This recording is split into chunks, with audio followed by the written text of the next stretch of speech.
Alkisah, di sebuah provinsi Bengkulu, ada suatu daerah yang bernama Desa Sukaraja. Desa ini sangat terkenal dengan keasrian dan kesejahteraan masyarakatnya.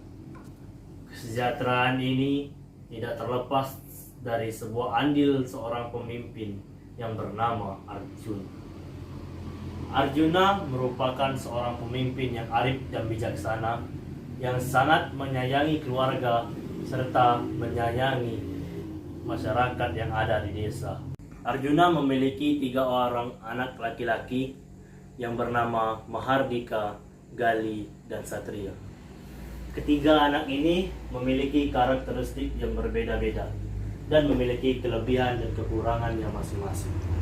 Selain itu, di desa ini terdapat sosok seorang gadis yang sangat cantik dan menjadi kembang desa oleh pemuda-pemuda desa tersebut. Gadis itu menjadi idaman bagi pemuda desa, termasuk ketiga anak dari pemimpin desa. Gadis itu bernama Kirana. Tahun berganti tahun. Waktu begitu cepat berlalu. Arjuna yang semakin menua dan ketiga anaknya sudah mulai tumbuh menjadi seorang dewasa. Karena Arjuna sadar akan umur yang sudah rentan dan kekuatan yang sudah melemah, akhirnya Arjuna memutuskan untuk mengumpulkan ketiga anaknya dan menyampaikan sebuah nasihat untuk ketiga anak-anaknya. Anak-anakku, maksud dan tujuan ayah Anda mengumpulkan kalian bertiga di sini ingin menyampaikan beberapa nasihat kepada kalian. Ayah sadar umur ayah sudah tua dan firasat ayah umur ayah tidak akan lama lagi. Kenapa ayah berbicara seperti itu? Ayah pun menjelaskan kepada anak-anaknya. Aku, umur manusia tidak ada yang tahu. Seandainya ayah nanti meninggal dunia, maka tongkat kekuasaan desa ini akan ayah serahkan kepada Mahardika.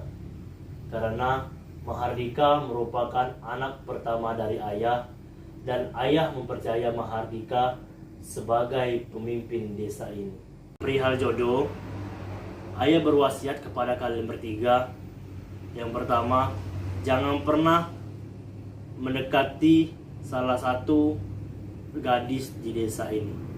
Yang kedua, jangan sampai kalian meminang salah satu gadis di desa ini. Karena jika kedua hal tersebut kalian langgar, maka desa ini akan terjadi bencana yang sangat dahsyat. Selang beberapa hari kemudian, ayah pun meninggal. Sesuai dengan wasiat yang telah ayah berikan, Mahardika menggantikan sosok sang ayah menjadi seorang pemimpin desa.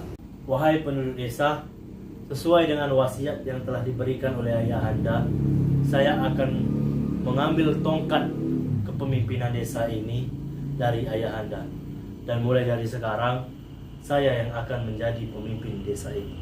Hari demi hari dilewati Mahardika sebagai pemimpin desa. Sama seperti ayahnya, Mahardika memimpin dengan penuh kebijaksanaan dan mementingkan kepentingan rakyatnya. Begitupun dengan keluarganya yang selalu hidup rukun tanpa mementingkan kepentingan pribadinya. Suatu hari, ketika Satria, si anak bungsu, mulai tumbuh dewasa dan mulai mengenal dunia percintaan, ia mulai melirik sosok si kembang desa. Ia mulai mengajak sosok gadis tersebut untuk bertemu dengannya. Akan tetapi, pada ajakan pertama, gadis tersebut menolak ajakan dari Satria karena gadis tersebut tahu Satria merupakan adik dari Mahardika yang merupakan pemimpin desa tersebut. Pada suatu ketika, Satria melihat seorang gadis yang sedang menari-nari di taman. Karena ia penasaran, Satria akhirnya memutuskan untuk melihat sosok gadis tersebut. Ternyata gadis tersebut adalah Kirana yang merupakan sosok gadis yang diidam-idamkan oleh Satria. Akhirnya pertemuan Satria dan Kirana akhirnya terwujud. Satria dan Kirana berbincang-bincang di taman dengan asik. Hari mulai beranjak sore. Akhirnya mereka pulang ke rumah masing-masing. Selang beberapa hari kemudian, Satria mengajak si Kirana untuk bertemu kembali di tempat yang sama. Pada pertemuan kali ini diketahui oleh Mahardika. Namun Satria tidak sadar akan hal tersebut. Sesampainya di rumah, Mahardika langsung memarahi Satria. Mana kamu? Tidak dari mana-mana, Kak. Apa yang telah kamu lakukan bersama Kirana di taman tadi? Dari mana Kakak tahu saya bertemu dengan Kirana? Apakah kamu lupa dengan wasiat yang telah diberikan oleh ayah? Jika kita mendekati salah satu perempuan desa ini, maka kita akan celaka.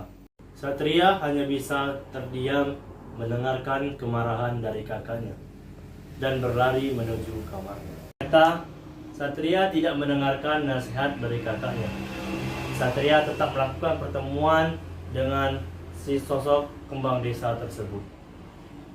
Setelah berapa kali melakukan pertemuan dengan Kirana, akhirnya Satria dan Kirana mulai tumbuh kasih dan sayang antara mereka berdua. Awalnya hubungan mereka tidak ada yang tahu.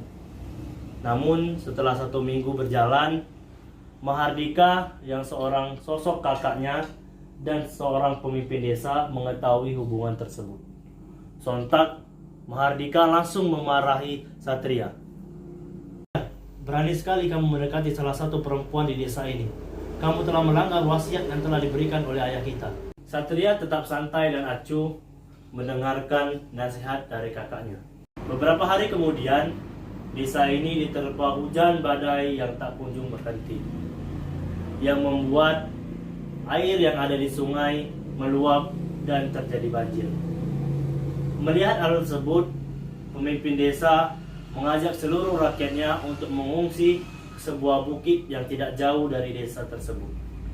Di bukit inilah pemimpin desa dan rakyatnya mengungsi sembari menunggu air di desa surut. Di bukit ini juga Mahardika dan kedua adiknya melihat nasib dari desa mereka. Apakah ini yang dimaksud oleh salah satu wasiat yang disampaikan oleh ayahanda kita?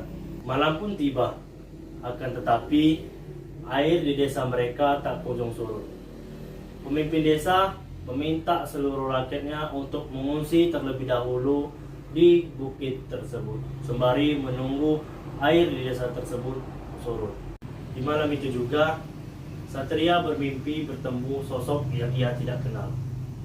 Akan tetapi, sosok tersebut memperlihatkan wajah yang marah kepadanya. Lantas, keesokan harinya, Satria langsung menceritakan mimpi tersebut kepada Mahardika, dan Mahardika langsung meminta salah seorang penduduk untuk meramal mimpi dari Satria. Pemimpin desa, sosok yang ditemui oleh Satria di mimpi tersebut adalah almarhum ayahanda. Lantas, ada gerangan apa ayahanda datang ke mimpi Satria? Ayahanda marah karena Satria telah melanggar wasiat.